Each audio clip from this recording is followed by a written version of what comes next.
চাষি ভাই চলেন তার কাছে জিজ্ঞাসা করি এর রহস্যটা কি। হ্যালো ভাই, এই যে পুকুর কান্দা দেখতেছি কত ধরনের কলা গাছ লাগাইছেন আপনি, এই যে চারিদিকে দেখতেছি শুধু কলা গাছ আর কলা গাছ, এর রহস্যটা কি ভাই? মেন ভাই, ভেড়ি যখন বান্ধা হয়, আচ্ছা। পুকুরের বাঁধ যখন বান্ধা হয়, আচ্ছা তখন এই বাঁধ ভেঙে পড়ে যায়। আচ্ছা। যার কারণে আমি কলা গাছ লাগাইছি। হ্যাঁ, এই গাছ লাগানোর ফলে আমার মাটিটা আগের মতো ধসে না, শক্তই থাকে তাই তো? শক্ত হয়ে থাকে, এটে আচ্ছা। থাকে। আচ্ছা, কত এবং ধরনের কলা জাত লাগাইছেন মনে হয়?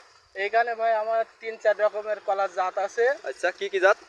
অনেকে আছে, মিষ্টি কলা, কাঁচকলা, আচ্ছা। বিচি কলা, এইগুলো লাগানো আছে। এখান থেকে আমি ভালো একটা অ্যামাউন্টও পাই বেচা কিনা করে বাজারে তাই বেচা তো? কিনা করে। জি, আচ্ছা, বাজারজাত মাসের ভিতরে করি। কয় মাসে বা কত দিনের ভিতরে কত খান্তি বেচেন মনে হয় এখান থেকে? আমি এইখান থেকে মাসে ধরেন প্রায় 5 থেকে 10 হাজার টাকার কলা আমি এইখান থেকে বিক্রি করে থাকি যাক, প্রতি আলহামদুলিল্লাহ। মাসে।